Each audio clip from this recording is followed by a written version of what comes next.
you know, if you take people, and I've told you this, and you expose them voluntarily to things that they are avoiding and are afraid of, you know, that they know they need to overcome in order to meet their goals, their self-defined goals.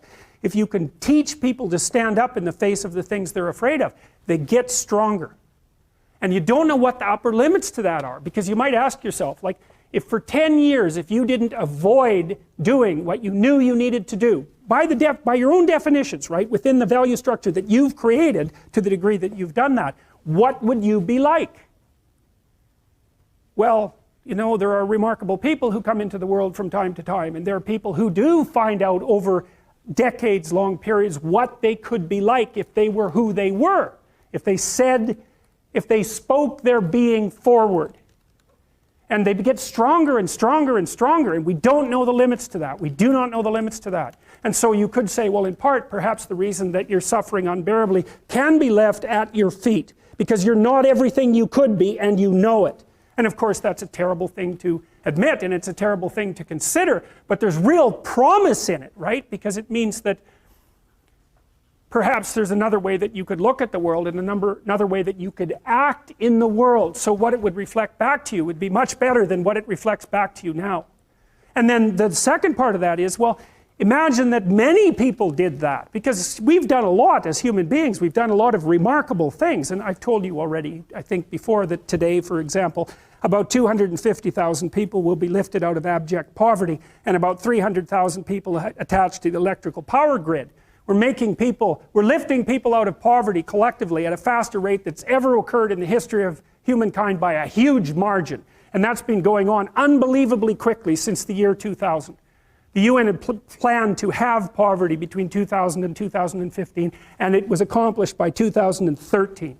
So there's inequality developing in many places, and you hear lots of political agitation about that. But overall, the tide is lifting everyone up, and that's a great thing. And we have no idea how fast we could multiply that if people got their act together and really aimed at it.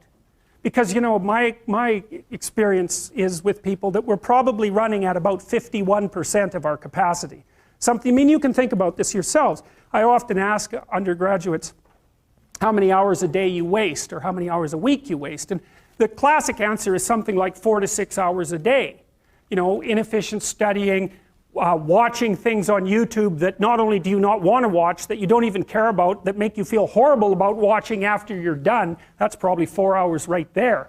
You know, you think, well, that's 25 hours a week, it's 100 hours a month, that's 2.5 full work weeks, it's half a year of work weeks per year. And if your time is worth $20 an hour, which is a radical underestimate, it's probably more like 50 if you think about it in terms of deferred wages. If you're wasting 20 hours a week, you're wasting $50,000 a year. And you are doing that right now. And it's because you're young, wasting $50,000 a year is a way bigger catastrophe than it would be for me to waste it, because I'm not going to last nearly as long. And so if your life isn't everything it could be, you could ask yourself, well, what would happen if you just stopped wasting the opportunities that are in front of you? You'd be, who knows how much more efficient? 10 times more efficient, 20 times more efficient. That's the Pareto distribution. You have no idea how efficient people get. It's off the charts. Well, and if we all got our act together collectively and stopped making things worse, because that's another thing people do all the time, not only do they not do what they should to make things better, they actively attempt to make things worse because they're spiteful or resentful or arrogant or deceitful or homicidal or genocidal, or all of those things all bundled together in an absolutely pathological package. If people stopped really, really trying just to make things worse, we have no idea how much better they would get just because of that. So there's this weird dynamic that's part of the existential system of ideas between human vulnerability, social judgment, both of which are major causes of suffering, and the failure of individuals to adopt the responsibility that they know they should adopt. And that's the thing that's interesting too, is that, and like another thing I've often asked my undergraduate classes is, you know, there's this idea that people have a conscience. And you know what the conscience is. It's this feeling or voice you have in your head just before you do something that you know is stupid, telling you that probably you shouldn't do that stupid thing. You don't have to listen to it, strangely enough. But you go ahead and do it anyways, and then, of course, exactly what the conscience told you was going to happen inevitably happens, so that you feel even stupider about it than you would if it happened by accident. Because you know, I knew this was going to happen, I got a warning it was going to happen, and I went and did it anyways. And the funny thing too is that that conscience operates within people, and we really don't understand what the hell that is. So you might say, well, what would happen if you abided by your conscience for 5 years or for 10 years? What sort of position might you be in? What sort of family might you have? What sort of relationship might you be able to forge? And you can be bloody sure that a relationship that's forged on the basis of who you actually are is going to be a lot stronger and more welcome than one that's forged on the basis of who you aren't.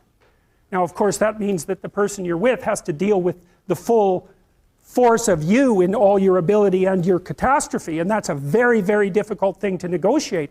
But if you do negotiate it, well, at least you have something, you have somewhere solid to stand, and you have somewhere to live, you have a real life, and it's a great basis upon which to bring children into the world, for example, because you can have an actual relationship with them instead of torturing them half to death, which is what happens in a tremendously large minority of cases.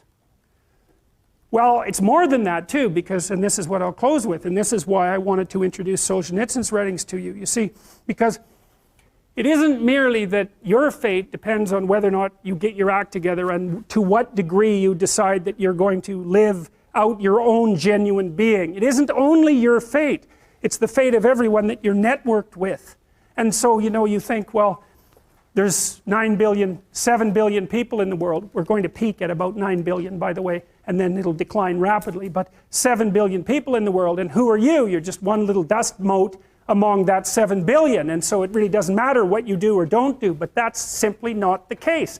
It's the wrong model, because you're at the center of a network. You're a node in a network. Of course, that's even more true now that we have social media. You'll know 1,000 people, at least over the course of your life, and they'll know 1,000 people each, and that puts you one person away from 1 million, and 2 persons away from 1 billion.